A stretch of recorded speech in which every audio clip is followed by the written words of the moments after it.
आणि महाड दुर्घटनेच्या पार्श्वभूमीवरती सांगलीतल्या आयर्विन पुलाची जड वाहतूक बंद करण्यात येणार आहे। ब्रिटिशकालीन आयर्विन पूल येत्या 24 तासात बंद करण्यात येईल।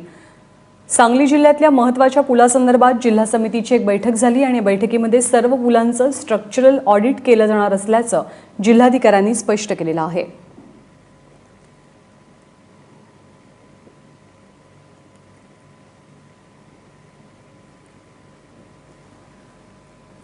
तर तिकडे महाडच्या दुर्घटनेनंतर राज्य सरकारनं सर्व जुन्या पुलांचे सर्वेक्षण करण्याचे आदेश दिलेत। मात्र नागपुरात सरकारी अधिकाऱ्यांना या कामाचं गांभीर्य नसल्याचं दिसून येत आहे। पुलाच्या सर्वेक्षणालाच अधिकाऱ्यांनी दांडी मारल्याची धक्कादायक घटना घडली। शहरातील अजनी परिसरात रेल्वे रुळावरनं जाणारे अनेक पूल जुनाट झालेत। महाड दुर्घटनेनंतर या पुलांचं सर्वेक्षण करण्यासाठी संयुक्त पाहणी आयोजित करण्यात आली होती। मात्र यावेळी निम्म्यापेक्षा अधिक अधिकारी पोहोचलेच नाहीत असं चित्र पाहायला मिळालं। त्यामुळे अधिकाऱ्यांना महाडची दुर्घटना घडूनही त्याचं गांभीर्य नसल्याचं दिसतंय।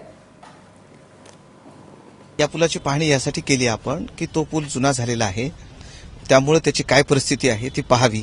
रेल्वेच्या अधिकाऱ्यांच्या सोबत चर्चा करून त्याच्यामध्ये त्यांचं काय नियोजन आहे हेही त्यांच्याकडून समजावून घ्यावं आणि या रेल्वेची जी देखभाल दुरुस्ती आहे ती रेल्वेकडून केली जाते, तर त्या देखभाल दुरुस्तीमध्ये त्यांनी काय काय कामं केलेली आहेत, ती दुरुस्ती करत असताना त्यांना काय गोष्टी जाणवल्या, काय आढळल्या आहेत आणि त्याच्यासाठी त्यांनी रिपेअर्स काय केलेत हे त्यांच्याशी विचारणा करण्याच्या दृष्टीनं आज मी इथं साईटवरती व्हिजिट केली होती।